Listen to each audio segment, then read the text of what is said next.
दोस्तों नमस्कार, मैं हूं रोहित कौशिक और आप देख रहे हैं रोहित संवाद।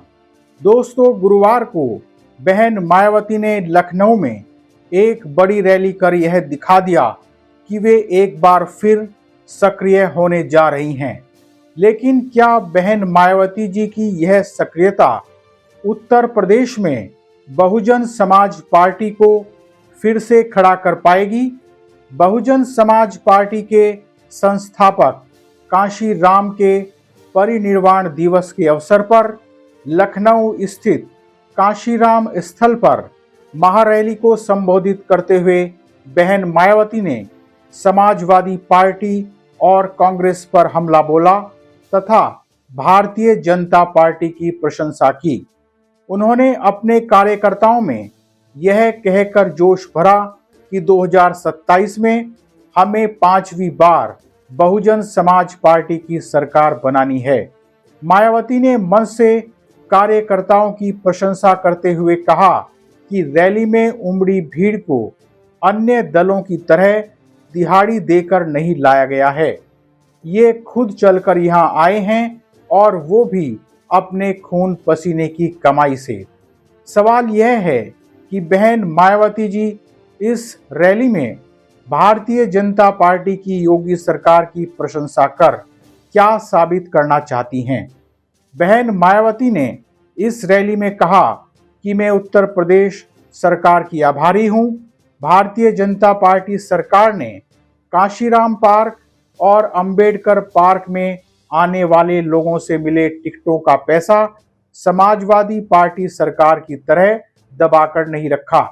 मेरे आग्रह पर पार्क की मरम्मत पर पूरा खर्च किया गया, जबकि समाजवादी पार्टी सरकार ने पार्क के रख रखाव की बजाय दूसरे मदों पर पैसा खर्च किया था। दोस्तों, क्या बहन मायावती जी भारतीय जनता पार्टी की प्रशंसा कर भविष्य के लिए कुछ संकेत दे रही हैं?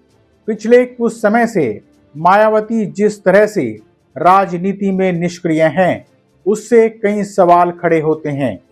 सवाल यह है कि वे समाजवादी पार्टी और कांग्रेस के खिलाफ तो मुखर हैं, लेकिन भारतीय जनता पार्टी के खिलाफ मुखर क्यों नहीं हैं?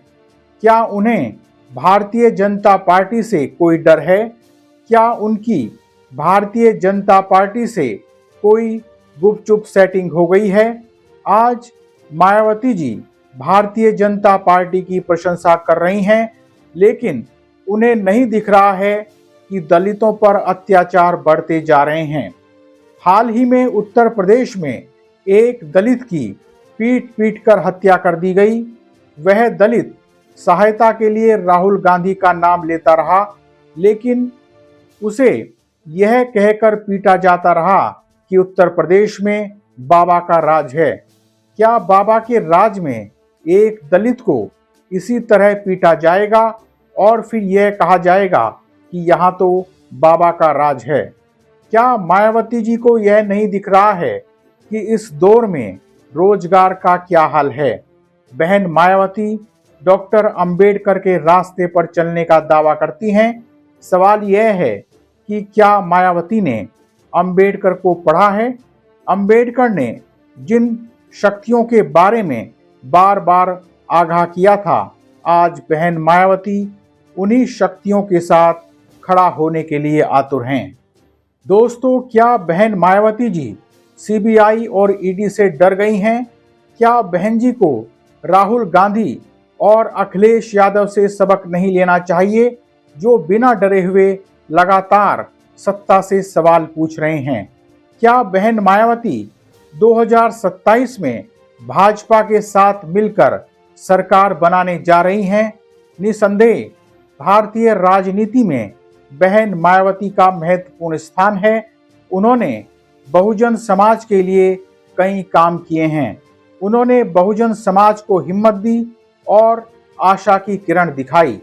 लेकिन जिन कांशीराम ने अपने खून पसीने से बहुजन समाज को सशक्त करने के लिए यह पार्टी बनाई और बहन जी को खड़ा किया, आज बहन मायावती ने समझौते की राजनीति का संदेश देकर यह प्रदर्शित कर दिया कि यह पार्टी अब अपने तेवर खोने जा रही है।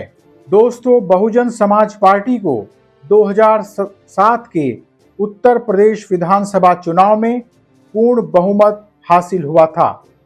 इसके बाद 2012 में बीएसपी को बहुमत नहीं मिला और 80 सीटें जीतकर दूसरे नंबर की पार्टी बन गई।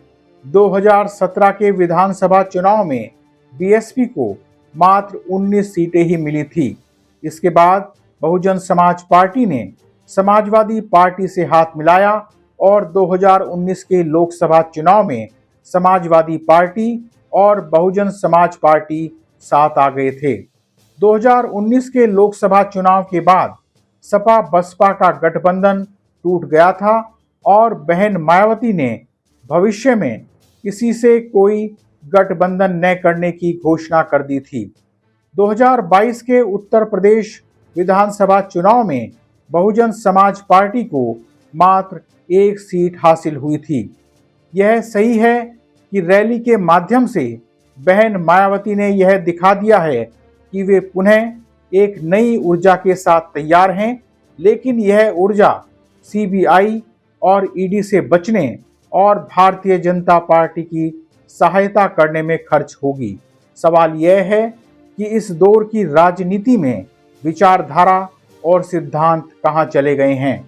हो सकता है कि बहन मायावती जी को इस बदली रणनीति से व्यक्तिगत रूप से कुछ हासिल हो जाए, लेकिन बहुजन समाज को इससे कुछ हासिल होगा, इसमें संदेह है। बहरहाल आज इतना ही। आपसे विनम्र निवेदन है कि आप हमारे YouTube चैनल रोहित संवाद को सब्सक्राइब करके और हमारे फेसबुक पेज रोहित संवाद को फॉलो करके जन सरोकार की पत्रकारिता को अपना समर्थन दें। जल्दी ही मिलेंगे एक नए मुद्दे के साथ। नमस्कार।